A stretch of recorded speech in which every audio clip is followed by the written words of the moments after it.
Hello friends, आपका हमारे YouTube channel apex science class में एक बार फिर से स्वागत है। जी दोस्तों, तो लीजिए आप सबों के लिए एक बार फिर से हम हाजिर हो गए हैं गोलीय दर्पण में। उससे संबंधित कुछ न्यूमेरिकल्स यानी कुछ क्वेश्चंस को लेकर के, जिसमें आइए हम कुछ चुनिंदा प्रश्न है, उसमें से पहला प्रश्न हम यहाँ पे देखते हैं। क्वेश्चन है, एक वस्तु अपसारी दर्पण के सामने 6 सेंटीमीटर की दूरी पर रखा गया है।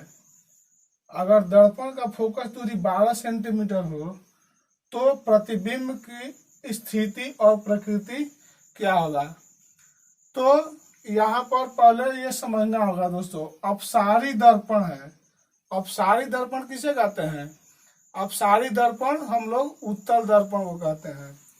तो उत्तल दर्पण के सामने 6 सेंटीमीटर की दूरी पर वस्तु को रखा गया है। हमारा उत्तल दर्पण है। तो इस दर्पण का फोकस दूरी हमारा क्या होगा? आपतित किरण के दिशा में होगा, यानी जो हमारा फोकस दूरी होगा वह पॉजिटिव होगा। मतलब F बराबर में +12 सेंटीमीटर हो जाएगा, 12 सेंटीमीटर। और वस्तु तो हमारा दर्पण के सामने रखा गया है, तो हम पोल से इधर मापेंगे तो वस्तु जो भी हो 6 सेंटीमीटर की दूरी पर अगर हम रखे हैं तो यह हमारा वस्तु दूरी क्या होगा? हमेशा माइनस होगा। तो यहाँ पे वस्तु दूरी जो U है वह हमारा -6 सेंटीमीटर है। तो अब हम लोग दर्पण सूत्र, जो हम लोग पीछे वाले वीडियो में प्रूव किए हैं, दर्पण सूत्र क्या होता है? 1/f बराबर में 1/v प्लस 1/u होता है। तो अब यहाँ पे आइए हम लोग इसका वैल्यू रख देते हैं।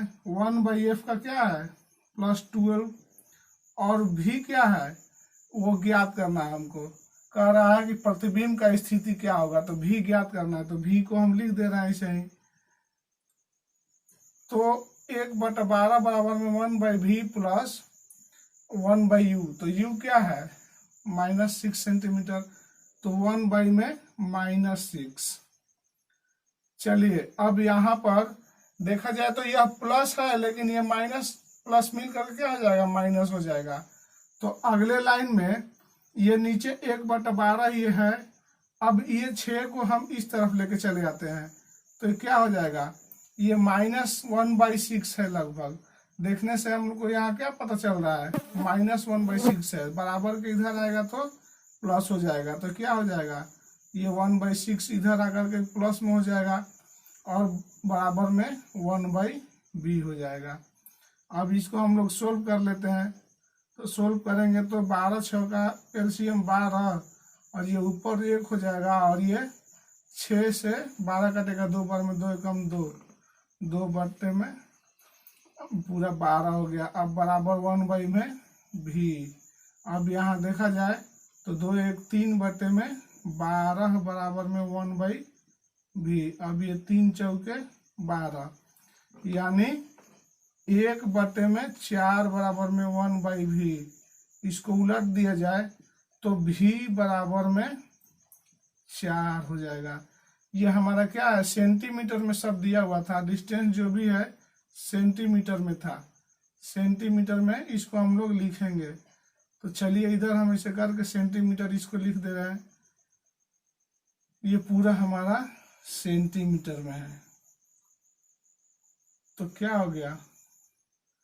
ये पूरा सेंटीमीटर में लेके चले आए। ये कितना आ रहा है? v बराबर में 4 सेंटीमीटर। और यहाँ से देखा जाए तो पॉजिटिव आ रहा है। हमारा जो प्रतिबिंब दूरी है क्या आ रहा है? पॉजिटिव आ रहा है। मतलब ये क्या होगा? हमारा प्रिंसिपल एक्सिस के दाहिने तरफ यानी दर्पण के पीछे बनेगा। यहाँ पे पूछा क्या है कि प्रतिबिंब का प्रकृति क्या होगा, स्थिति क्या होगा और प्रकृति क्या होगा। तो स्थिति हो गया कि प्रतिबिंब दूरी हो जाएगा 4 सेंटीमीटर और प्लस साइन में आया है दूरी, इसका मतलब यह दर्पण के पीछे बनेगा। वैसे भी हम लोग जानते ही हैं कि उत्तल दर्पण में जितना भी प्रतिबिंब बनता है आभासी और दर्पण के पीछे बनता है। तो इस हिसाब से हमारा इस क्वेश्चन का आंसर हो जाएगा 4 सेंटीमीटर दर्पण के पीछे दूरी पर होगा, पीछे आभासी प्रतिबिंब बनेगा।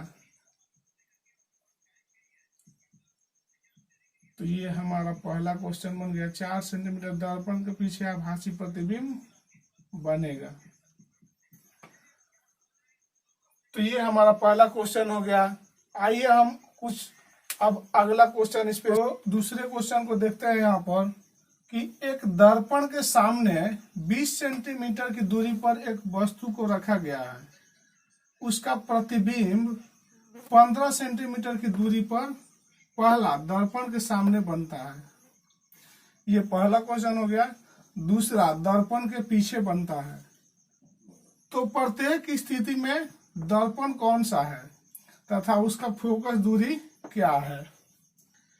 यहाँ पर दो ठो मतलब क्वेश्चन अराइज कर दिया। एक ही क्वेश्चन में दो क्वेश्चन हो गया है। पहला जो है, अब यहाँ पहला हम लेकर के देखते हैं। पहले स्थिति में कह रहा है कि दर्पण है तो उसके सामने 20 सेंटीमीटर की दूरी पर वस्तु को रखा गया है। तो हम एक बात जानते हैं कि अगर दर्पण के सामने कोई वस्तु रखा जा रहा है तो वह दर्पण जो होगा उसके सामने रखे गए वस्तु का दूरी जो हो जाएगा वह हमेशा निगेटिव ही होगा। मतलब u जो होगा हर एक स्थिति में माइनस में ही होगा। मतलब वस्तु दूरी हमेशा माइनस में होगा। तो यह हमारा होगा u बराबर में 20 सेंटीमीटर। अब पहला स्थिति है कि दर्पण के सामने बन रहा है। तो दर्पण के सामने जब प्रतिबिंब बनता है तो वह प्रतिबिंब हमारा वास्तविक होता है। तो वास्तविक प्रतिबिंब दर्पण के सामने बन रहा है तो यहाँ पर मतलब भी हो जो है प्रतिबिंब दूरी है वह भी हमारा क्या होगा, माइनस में ही होगा। मतलब -15 सेंटीमीटर हो गया। तो पूछ रहा है कि उसका फोकस दूरी क्या है। तो फोकस दूरी देखा जाए तो F1/F बराबर में 1/V + 1/U। इसी हम दर्पण सूत्र का यूज करके इसको सॉल्व करेंगे। तो यहाँ पे 1/F निकालना है। तो 1/F, तो 1/V हमारा कितना है, -15 है। और U कितना है, -20 है। तो 1/-20। चलिए यहाँ पर माइनस को ऊपर कर दे रहे हैं। तो 1/F बराबर में -1/15 और ये माइनस यहाँ आ जाएगा, प्लस माइनस माइनस 1/20। 15 और 20 का एलसीएम लसा निकालेंगे तो कितना होगा, 60 होगा। तो 1/F बराबर में 15 और 20 का लघुत्तम 20×3 60 हो जाएगा। अब ये 15 से भाग देंगे 60 में तो 4 बार में आएगा। तो -1 × 4 मतलब -4। फिर जाकर माइनस है, यहाँ पे माइनस दे दिए। 20 से 3 बार में काटा 60, 20×3 60 और 3 एकम 3, 3 इकाई 3, इतना हो गया। अब इसको सोल्व कर ले रहे हैं। तो 1/में F बराबर में -4 और -3 कितना हो जाएगा, ये हो जाएगा -7/60। तो यहाँ से हम F बराबर निकालेंगे, कितना आएगा, 60/7। ये माइनस में आएगा। अब इसको कटा लेंगे। तो कटाएंगे तो इसका जितना आंसर आएगा वही हमारा, कटाने के बाद जो आएगा वही आंसर हो जाएगा। दर्पण के सामने प्रतिबिंब बन रहा है तो प्रतिबिंब का दूरी भी माइनस लेकर के हम रख के यहाँ पर, और बिंब दूरी तो होगा ही माइनस में, इसको लेकर के बना दिए। तो कितना हो गया, कटाएंगे इसको, छोड़िए पूर्णांक तोड़ दे रहे हैं। 56 4, 8.4/7 सेंटीमीटर, इतना हमारा ये क्या हो जाएगा, फोकस दूरी ये हो जाएगा। तो ये हमारा फोकस दूरी माइनस में आया। तो फोकस दूरी जब माइनस में आ गया तो माइनस में फोकस दूरी आया, इसका मतलब कि हमारा दर्पण क्या है, दर्पण हमारा अवतल है। दर्पण हमारा अवतल है। अब फोकस दूरी निकल के आएंगे। अब -60/7 ही छोड़ दीजिए, चाहे उसको पॉइंट में बदल दीजिए, चाहे पूर्णांक में लिख दीजिए। अब दूसरा स्थिति देखते हैं। तो दूसरे स्थिति में दर्पण के सामने रखा जा रहा है वस्तु को, तो u तो हमारा माइनस में होगा ही, -20 सेंटीमीटर। और दूसरा केस है दर्पण के पीछे बन रहा है, तो दर्पण के पीछे जब बनेगा तो प्रतिबिंब दूरी क्या हो जाएगा, वह हमारा पॉजिटिव हो जाएगा, मतलब 15 सेंटीमीटर हो जाएगा। इस तरह से ये 15 सेंटीमीटर प्लस में हो गया। अब यहाँ फिर हम दर्पण सूत्र को अप्लाई कर रहे हैं। 1/f बराबर में 1/v प्लस 1/u। अब यहाँ पर हमारा 1/f बराबर में 1/v, v हमारा 15 पॉजिटिव है और u हमारा क्या है, माइनस है, ये प्लस 1/-20। अब इसको सोल्व कर लेंगे। तो 1/f बराबर में, अब ये 15 और 20 का एलसीएम 60 आया है, तो 15 चौके 60 और ये प्लस माइनस माइनस हो जाएगा, और 20 3 60, 3 इकाई 3। तो यहाँ से 1/f बराबर में 4 में से 3 गया 1/60, और उलट देंगे तो f बराबर में कितना आ गया, 60 सेंटीमीटर। तो यहाँ पे देखा जाए तो f हमारा क्या आ गया, पॉजिटिव आ गया। तो जब फोकस दूरी पॉजिटिव हो जाएगा, मतलब हमारा जो दर्पण है वह दर्पण उत्तल हो जाएगा। तो इस तरीके से हम लोग अगर साइन कन्वेंशन को ध्यान में रखेंगे तो ये सवाल में थोड़ा सा भी दम नहीं है। ये हमारा दोनों केस में सवाल बन गया। दर्पण कौन सा है, तो पहला स्थिति में दर्पण अवतल निकल के आया और दूसरा स्थिति में दर्पण हमारा उत्तल निकल के आया, और दोनों स्थिति में हम लोगों ने फोकस दूरी को ज्ञात कर लिया। तो इसी तरीके से हम आगे का क्वेश्चन भी देखेंगे। तीसरा क्वेश्चन है, एक ट्रक के साइड मिरर के रूप में लगाए गए दर्पण का वक्रता त्रिज्या 3 मीटर है। वक्रता त्रिज्या 3 मीटर है। कह रहा है अगर एक गाड़ी दर्पण से 5 मीटर की दूरी पर है तो प्रतिबिंब का स्थिति तथा प्रकृति क्या होगा। तो दोस्तों सिंपल सा बात है, यहाँ समझने वाला है कि जो हमारा दर्पण है साइड मिरर का रूप में उपयोग हो रहा है, तो साइड मिरर का रूप में उपयोग होने वाला दर्पण कौन सा दर्पण होता है, वह उत्तल दर्पण होता है। तो उत्तल दर्पण का जो हमारा वक्रता त्रिज्या हो या हमारा फोकस दूरी हो, वह हमेशा क्या होता है, पॉजिटिव होता है। तो r बराबर में हमारा क्या हो जाएगा, 3 मीटर। तो फिर यहाँ से हमारा फोकस दूरी जब निकालेंगे तो क्या होता है, वक्रता त्रिज्या के आधा होता है, f बराबर में r/2, मतलब 3/2 मीटर हो जाएगा। अब दोस्तों यहाँ पर दूसरा यहाँ पे कह रहा है कि हमारा वस्तु जो है दर्पण से 5 मीटर की दूरी पर है, मतलब u जो है वह हमारा 5 मीटर की दूरी पर है। तो 5 मीटर की दूरी पर वस्तु को रखे हैं, तो आप यहाँ से सीधे सीधे समझ सकते हैं कि वस्तु जब भी होगा दर्पण के सामने होगा, तो वस्तु दूरी क्या होता है, हमेशा निगेटिव होता है। तो u हमारा क्या हो जाएगा, -5 सेंटीमीटर हो जाएगा। तो क्या निकालना है, स्थिति निकालना है प्रतिबिंब का।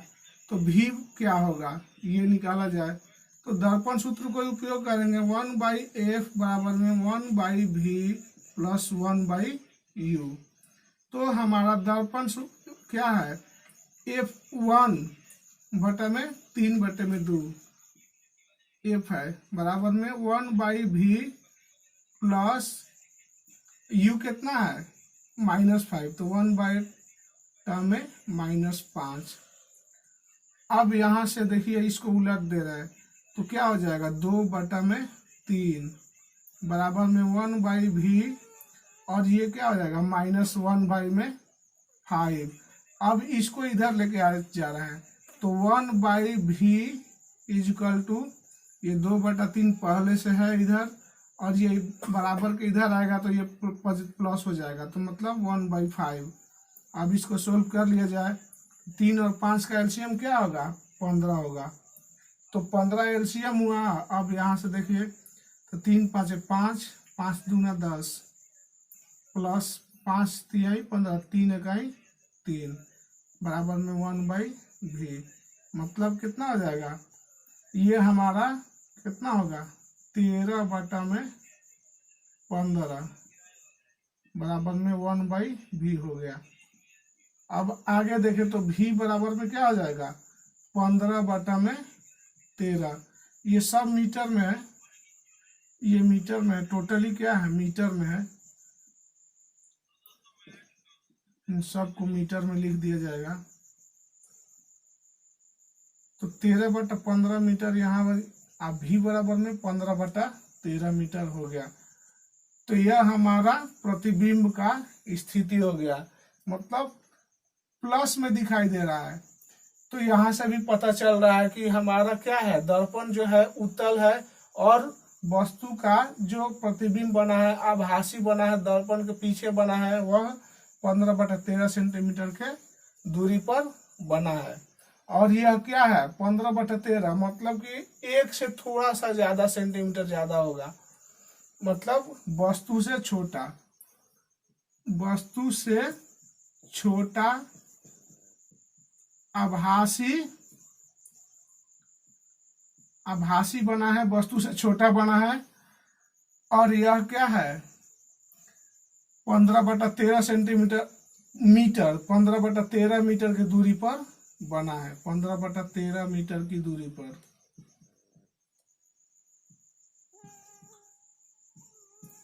तो दोस्तों हम लोग दर्पण सूत्र का उपयोग करके बहुत सारे क्वेश्चन को, मतलब कि केवल दर्पण को पहचानना होगा, साइन कन्वेंशन हम जानेंगे तो कोई भी हमारा इस पर से बेस्ड कोई भी क्वेश्चन होगा दर्पण सूत्र पर तो आसानी से हम लोग उसको सॉल्व कर सकते हैं।